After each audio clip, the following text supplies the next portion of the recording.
సంప్రదాయాల్ని, కట్టుబాట్లని, ఆనవాయితీల్ని మనం పాటించకూడదు. మన ఈ మధ్య నేను తెలంగాణలో ఒక పెళ్ళికి నన్ను స్నేహితుడు వాళ్ళ అక్కగారి కూతురు పెళ్ళి అంటే వెళ్ళాను. వెళ్తే నేను ప్రసంగించేశాను, అయిపోయింది, కూర్చున్నాను. ఎందుకు వచ్చాను ఈ పెళ్ళికి అనిపించింది నాకు. పాస్టర్ గారు పెళ్లి చేసి మన భారతీయులో మన సంప్రదాయం ప్రకారం తాళి అని మొదలెట్టాడు.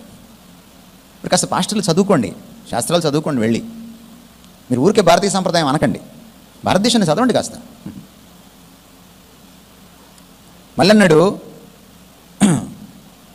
ఏంటది 3 పేటల తాడు అన్నాడు. మీకు భాష కూడా రాదా? పేట వేరు, ముడి వేరు. పేట అంటే తెలుసా మీకు? పెంతరే తాడుని 3 తాళ్ళు తీసుకొని పేనితే దాన్ని పేట అంటారు. ముడి వేరు. తాలిలో పేటలు ఉండవు, ముడి ఉంటుంది. మీకు భాష కూడా రాదా?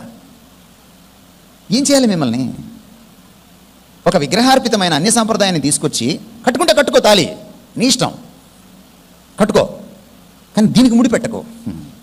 ఇంకా ఏం చేశాడు తర్వాత? తండ్రి, కుమారు, పరిశుద్ధాత్మ అన్నారు. మళ్ళీ ఒక్కో ముడి ఒక్కొక్కరికి ఇచ్చాడు. ఈ ఎంత దుర్మార్గం ఇది! ఈయన అంటున్నాడు, నేను ఎవరితో కలవనరా బాబు అంటున్నాడు ఈయన. ఈ దేవుడు నువ్వు తీసుకెళ్ళి ఆయన ఎక్కడో కలిపేస్తున్నావు, తీసుకెళ్ళి దరిద్రంలో. ఎందుకంటే మహాపాపం పాతకం ఉంటుందా అంటే కోపం వస్తుంది వాళ్ళకి. ఓ పాస్టర్స్ కాన్ఫరెన్స్లో ఓ పాస్టర్ గొడవ వేసుకున్నాడు నాతోటి. దీని గురించి చెప్పానని. ఈ భారతదేశంలో క్రీస్తుశకం 1000వ సంవత్సరం దాకా తాళి అనేది లేదు. మొదట్లో తాళిలో ఈ బిళ్ళలు లేవు.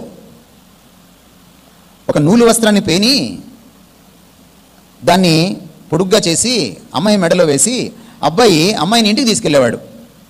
మామూలు మనం గేదెలని వాటిని తీసుకెళ్తాం కదా, అట్లా అన్నమాట. అది నెమ్మదిగా తాళిగా పరిణమించింది. ఆ బిళ్ళలు ఏంటో అనుకున్నారు మీరు? అవి వాళ్ళ దేవుడు దేవతల మర్మావయవాలు, జననాంగాలు. వేసుకొని తిరుగుతారా? తెలుసుకోవాలి మనం. ఇశ్రాయేలీకి ఈ మాట చెప్తున్నప్పుడు ఆయన, అరే నాయన, మీరు అన్యులతో వాళ్ళ పద్ధతులతో కలవకండి, వాళ్ళని ప్రేమించండి, కానీ వాళ్ళ పద్ధతులతో కలవకండి, లోక మర్యాదను అనుసరించొద్దు అని పౌలు చెప్పాడు. ఈ దేవుడి ప్రత్యేకతను నువ్వు ఎరిగితే నువ్వు కూడా ప్రత్యేకంగా ప్రతి విషయంలో జీవించాలి. పరిశుద్ధత అన్నప్పుడు ఇక్కడ ఇంకొక విషయం కూడా ఉంది.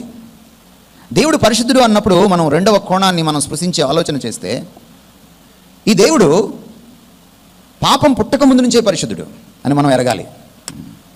పాపం మొదట ఎక్కడ పొడసూపిందండి? ఏమండి? దేవలోకంలోనా, మానవ లోకంలోనా? పైన. దేవదూతలు పాపంలో పడిపోక ముందు కూడా అయిన పరిశుద్ధుడు, ఆదాము హవ్వలు పాపంలో పడక ముందు కూడా అయిన పరిశుద్ధుడు. మీకు ఇప్పుడు పరిశుద్ధత అంటే ఏమర్థం అవ్వాలి? సాధారణంగా పరిశుద్ధత అంటే ఏమని చెప్తారు మీరు? పాపం లేకపోవడమే పరిశుద్ధత. నన్ను పాపం లేకపోవడం పరిశుద్ధత కాదు, పరిశుద్ధత లోపించడం పాపం.